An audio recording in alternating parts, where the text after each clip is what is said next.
ഒമാനിലെ ഇന്ത്യൻ സ്കൂളിലെ വിദ്യാർത്ഥികൾക്കായി സംഘടിപ്പിച്ച അംബാസഡേഴ്സ് സ്കൂളിംപിക്സ് കായികമേള സമാപിച്ചു. ഇന്ത്യൻ സ്കൂൾ മസ്കറ്റ് ഓവറോൾ ചാമ്പ്യന്മാരായി. ഒമാനിലെ ഇന്ത്യൻ സ്കൂൾ ഡയറക്ടർ ബോർഡിന്റെ നേതൃത്വത്തിലാണ് അംബാസഡേഴ്സ് സ്കൂളിംപിക് കായികമേള സംഘടിപ്പിച്ചത്.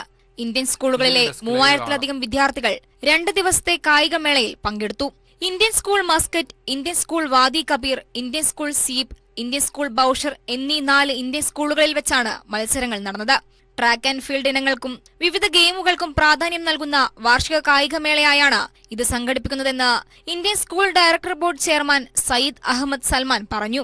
ഇന്ത്യൻ സ്കൂൾ മസ്കറ്റിൽ നടന്ന സമാപന ചടങ്ങിൽ ഒമാനിലെ ഇന്ത്യൻ അംബാസഡർ GV ശ്രീനിവാസ് മുഖ്യാതിഥിയായി പങ്കെടുത്തു.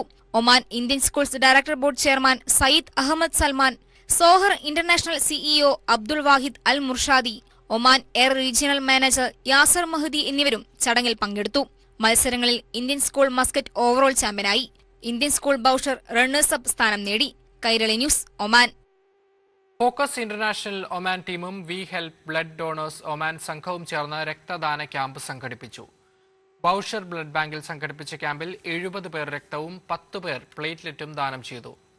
ജുവൈദ്, ഷിബിൽ മുഹമ്മദ്, റഷാദ്, ഷരീഫ്, നൌഷാദ്, മുഹമ്മദ് ഇബ്രാഹിം, ബാലകൃഷ്ണൻ, വിനോദ്, ഫെബിന, ഗഫൂർ, നിഷ വിനോദ്, ഹന്ന ഫാത്തിമ, ഷർബാൻ റാബിഷ എന്നിവർ ക്യാമ്പിന് നേതൃത്വം നൽകി. സാമൂഹിക ഉത്തരവാദിത്തത്തിന്റെ ഭാഗമായും ജീവൻ രക്ഷിക്കാനുള്ള മഹത്തരമായ ദൗത്യവുമായും ഇത്തരം ക്യാമ്പുകളിൽ കൂടുതൽ പേർ പങ്കുചേരണമെന്ന് സംഘാടകർ അഭ്യർത്ഥിച്ചു.